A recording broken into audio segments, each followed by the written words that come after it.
Sometimes the words that could have healed everything are the ones we never say in time.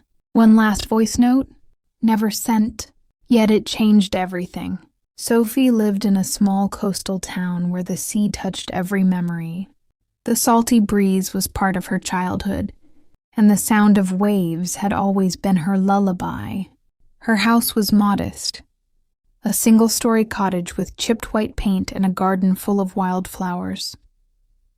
Sophie worked at the town's only bookshop, a quiet place with wooden shelves and a bell that chimed softly whenever someone opened the door.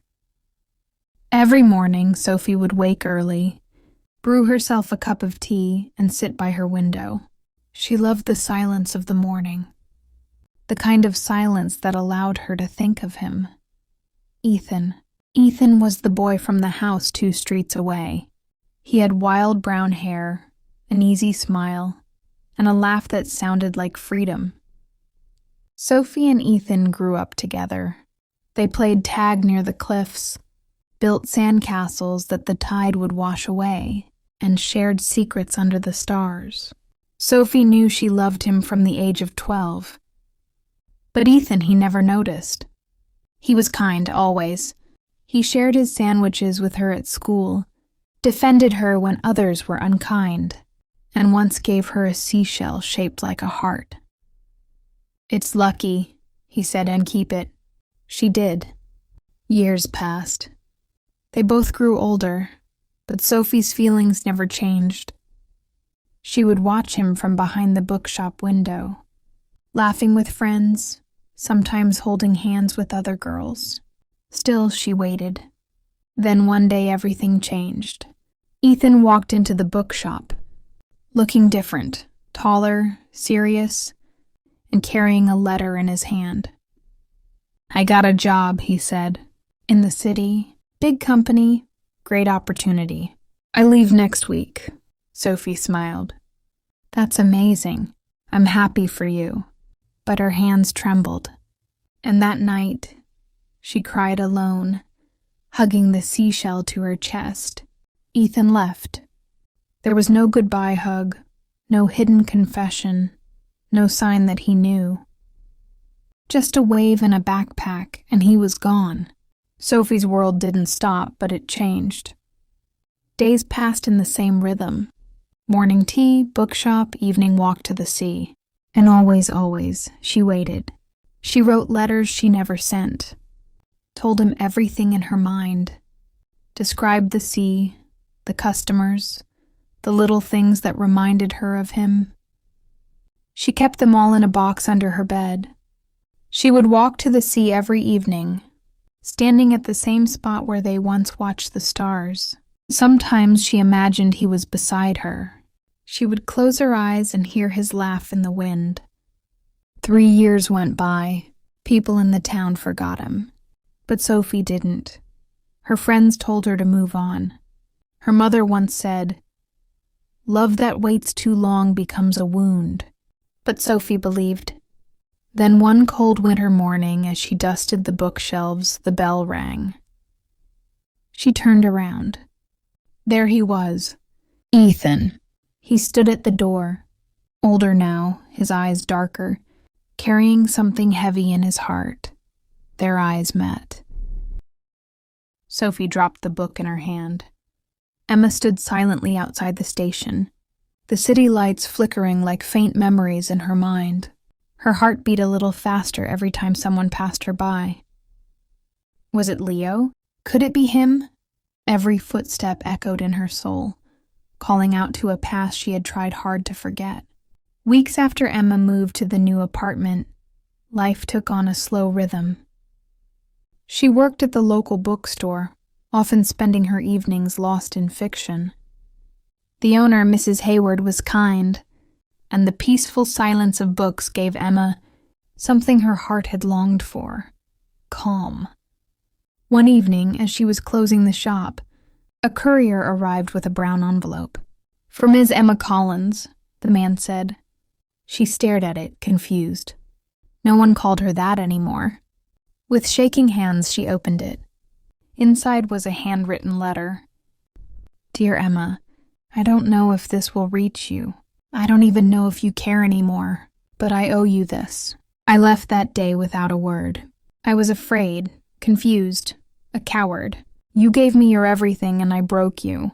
I saw the pain in your eyes when I turned away, and not a day has gone by when I haven't regretted it.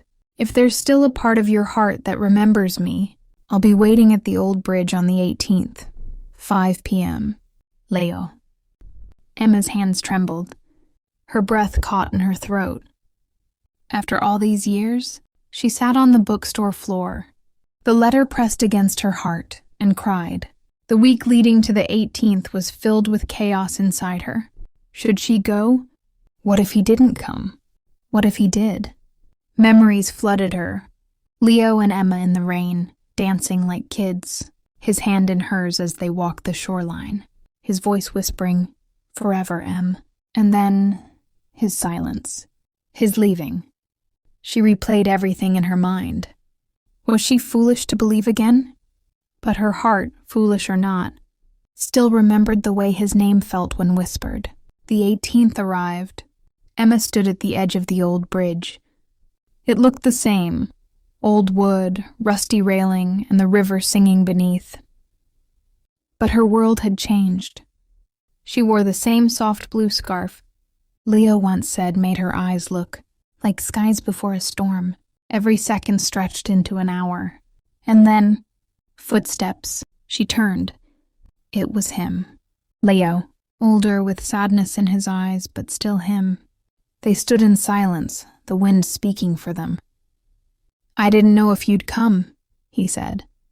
"I didn't know either," she replied. He took a step forward. "I missed you every day." She nodded, tears brimming. "Then why did you leave?" Leo looked down. "I was scared. You loved me more than I knew how to accept. I kept thinking I'd ruin you." "You did," she whispered. "But I still hoped." He looked up, eyes shining. "I never stopped loving you, Em." They walked by the river that night, words falling between them like raindrops. She told him about the years of heartbreak, healing, rebuilding. He told her about the guilt, the therapy, the long nights writing letters he never sent. He had never married, never stopped carrying her photo in his wallet. Emma didn't forgive easily, but she listened. They talked until stars blinked awake. As she stood to leave, Leo touched a hand. "Will you meet me again?" he asked. She didn't answer with words, just a nod. A small, fragile smile tugged at both their lips. The next few weeks were gentle. Like leaves falling slowly in autumn, things moved softly between them. They met every Thursday, at a small tea shop. She told him about the bookstore. He told her about the clinic he now ran for veterans. They shared laughs, awkward pauses, and familiar glances. It wasn't like before. It was better. They had grown. They talked of art, pain, healing, of who they were and who they had become. Emma still guarded her heart, but it beat again, slowly, hopefully. One evening, as the first snow fell, Leo brought a small journal. "I wrote everything here," he said. "Every thought I had of you, every regret." Emma read the first page. "Even if you never return, I want the world to know. I loved you more than my fear." Tears fell again. She closed the journal, looked at him and said, "Let's not talk of the past tonight. Let's make new memories." They walked in silence, hand in hand, snowflakes dancing around them. They weren't the same people anymore. But maybe, just maybe, they could become something new. Every night, Hania wrote a letter she never mailed. Pages filled with love, sorrow, anger, and forgiveness. Each began the same. "Dear Ayan, if only you could read this." Her drawer was now full of unsent letters. some tear-stained, others rewritten many times. They were a reflection of her heart, of years wasted in silence. Hania began reading them aloud to herself, her voice trembling. These moments became her therapy, her mirror. She wasn't just grieving a lost love. She was grieving the version of herself that waited too long. Ayaan had built a new life in Dubai, on the surface. A well-paying job, luxury apartment, a city full of life. But nothing felt alive inside him. Every call from his mother felt like a dagger. She never spoke of Hania again. Maybe she thought Ayaan had moved on, but he hadn't. Late at night, he'd scroll through old texts and photos. He never replied to Hania's final message, the one she sent 2 years ago. I hope you're okay. Just let me know you're all right. He had read it 76 times. Never replied. Never deleted. One afternoon, Hania visited Lahore for a friend's wedding. The city was blooming with life and chaos, but she wasn't ready for what came next. At a roadside stall near Liberty Market, she saw him, Ayaan. He didn't see her. He was on a phone call, smiling faintly, but just one glance at him, older, slightly tired, still beautiful, brought everything back. She walked away.